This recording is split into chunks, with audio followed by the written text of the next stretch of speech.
అందుకే చెప్తున్నా, మీ అందరూ కాంగ్రెస్ కార్యకర్తలు, ఇది ఎలక్షన్ల టైం. ఈ ఎలక్షన్ల టైంలో ఒక్కొక్క కాంగ్రెస్ కార్యకర్త ఒక్కొక్క సైన్యంగా మారాలి. నేను చెప్తున్నది ఒక్కొక్క కాంగ్రెస్ కార్యకర్త ఒక్కొక్క సైనికుడిగా మారమని కాదు, ఒక్కొక్క కాంగ్రెస్ కార్యకర్త ఒక్కొక్క సైన్యంలా మారాలి. ఎంతమంది దగ్గరికి పోగలిగితే అంతమంది దగ్గరికి, ప్రతి గడప తట్టాలి, ప్రతి తలుపు తట్టాలి, ఎంతమందిని వీలైతే అంతమందిని కలవాలి, ఎన్ని సంఘాలను వీలైతే అన్ని సంఘాలను కలవాలి, ఎంతమంది ప్రజలకు మనం చెప్పగలిగితే అంతమంది ప్రజలకు మనము చెప్పాలి. ఇక్కడ ఇక్కడ ఉన్నది వైసీపీ ప్రభుత్వం, ఇక్కడ ప్రతిపక్షంలో ఉన్నది టీడీపీ, ఇక్కడ అధికారంలో ఉన్న వైసీపీ అయినా ప్రతిపక్షంలో ఉన్న టీడీపీ అయినా ఈ రెండు పార్టీలు బీజేపీకి తొత్తులుగా మారాయి, బీజేపీకి బానిసలుగా మారాయి. ఈ ఆంధ్ర రాష్ట్రంలో బీజేపీ ప్రభుత్వంకి ఒక్క ఎమ్మెల్యే టికెట్ ఇవ్వలేదు ఆంధ్ర రాష్ట్ర ప్రజలు, ఒక్క ఎంపీ టికెట్ కూడా ఇవ్వలేదు ఆంధ్ర రాష్ట్ర ప్రజలు. అయినా కూడా ఆంధ్ర రాష్ట్రాన్ని ఏలుతున్నది బీజేపీ. ఆంధ్ర రాష్ట్రం బీజేపీ వశమైపోయింది, కైవశమైపోయింది. ఎందుకంటే అటు అధికార పక్షమైన ప్రతిపక్షమైన బీజేపీకి బానిసలుగా మారారు. ఈరోజు ఆంధ్ర రాష్ట్ర ప్రజలను కూడా బానిసలుగా చేయాలని చూస్తున్నారు. రాజశేఖర్ రెడ్డి గారు బీజేపీకి పూర్తి వ్యతిరేకి. రాజశేఖర్ రెడ్డి గారు బీజేపీ కోసం ఎప్పుడు, బీజేపీ అంటే రాజశేఖర్ రెడ్డి గారికి పూర్తిగా వ్యతిరేకించాడు. ఎందుకంటే బీజేపీ ఒక మతతత్వ పార్టీ కాబట్టి, ఒక మతాన్ని అవమానించడం, ఇంకో మతాన్ని రెచ్చగొట్టడం, ఇదే బీజేపీకి తెలిసిన రాజకీయం. అందుకే రాజశేఖర్ రెడ్డి గారు బీజేపీని పూర్తిగా వ్యతిరేకించారు. కానీ ఆయన కొడుకై ఉండి కూడా ఈరోజు జగనన్న గారు బీజేపీ పార్టీకి బానిసగా మారారు.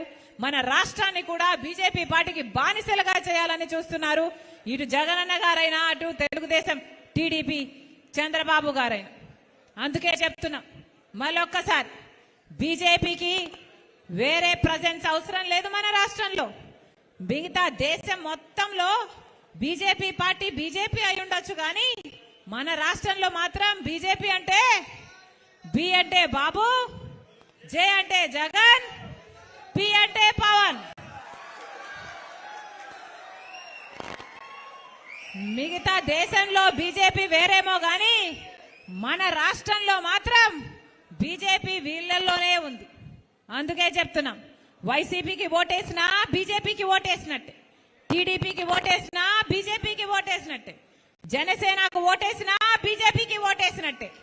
ఇక సంబడానికి బీజేపీకే ఓటేయచ్చు కదా, బీజేపీ ఎమ్మెల్యేలు బీజేపీ ఎంపీలే ఉండొచ్చు కదా. వీళ్ళకి ఎమ్మెల్యేలు ఎంపీలు ఇవ్వడం ఎందుకు? వీళ్ళంతా మళ్ళీ వాళ్ళకు బానిసలు కావడం ఎందుకు? ప్రజలను మభ్యపెట్టే ప్రయత్నం కాకపోతే ఇది ఏమిటి అని అడుగుతున్నాం. ఈ రాజకీయాలు తెర వెనక పొత్తులు పెట్టుకోవడం, తెర వెనక మీరు బానిసలైపోవడం, ప్రజలకు మాత్రం వేరే బిల్డప్ ఇవ్వడం, ఇది ఎక్కడ రాజకీయం అని అడుగుతున్నాం. చిత్తశుద్ధితో చేసే రాజకీయాలు ఒక్క కాంగ్రెస్ పార్టీ చేతన మాత్రమే అవుతాయి. రీజనల్ పార్టీస్ లో ఉన్న అధికారులు, రీజనల్ పార్టీస్ లో ఉన్న అధిపతులు మొత్తం నియంతల్లాగే తయారైతారన్నది వాస్తవం. అందుకే చెప్తున్నాం, కాంగ్రెస్ పార్టీ కోసం మొత్తం అందరం కలిసి అందరం కట్టుకొని పని చేద్దాం. కాంగ్రెస్ పార్టీని అధికారంలోకి తీసుకొద్దాం. కాంగ్రెస్ పార్టీ అధికారంలోకి వచ్చిన మరుక్షణం రాహుల్ గాంధీ గారు మొట్టమొదటి సంతకమే మనకు ప్రత్యేక హోదా మీద పెడతానని అన్నాడు. చెప్దాం, ప్రజల దగ్గరికి తీసుకువెళ్తాం. ప్రత్యేక హోదా కావాలి అంటే కాంగ్రెస్ పార్టీ అధికారంలోకి రావాలి. మనకి పోలవరం ప్రాజెక్టు పూర్తవ్వాలి అంటే కాంగ్రెస్ పార్టీ అధికారంలోకి రావాలి. వెలుగొండ పూర్తవ్వాలంటే కాంగ్రెస్ పార్టీ అధికారంలోకి రావాలి. విశాఖపట్నం స్టీల్స్ మనకు మిగలాలి అంటే కాంగ్రెస్ పార్టీ అధికారంలోకి రావాలి. మన యువతకు ఉద్యోగాలు రావాలి అంటే కాంగ్రెస్ పార్టీ అధికారంలోకి రావాలి. రైతులకు రుణమాఫీ కావాలంటే కాంగ్రెస్ పార్టీ అధికారంలోకి రావాలి. నిరుపేద జీవితం మళ్ళీ నిలబడాలన్నా, తలెత్తుకొని బ్రతకాలన్నా, బీజేపీకి బానిసలుగా మారకుండా ఉండాలన్నా కాంగ్రెస్ పార్టీ అధికారంలోకి రావాలి. మరొకసారి మీ అందరిని ఈ 70 రోజులు కష్టపడి పనిచేయండి. ఈ 70 రోజుల్లో ఎంత చేయగలిగితే అంత బూత్ లెవెల్లో కూడా మనం స్ట్రెంగ్త్ సంపాదించుకోవాల్సిన అవసరం ఉంది. శ్రమ వంచన లేకుండా అందరం పనిచేద్దాం. కాంగ్రెస్ పార్టీని అధికారంలోకి తీసుకొద్దాం. నేను రెడీ.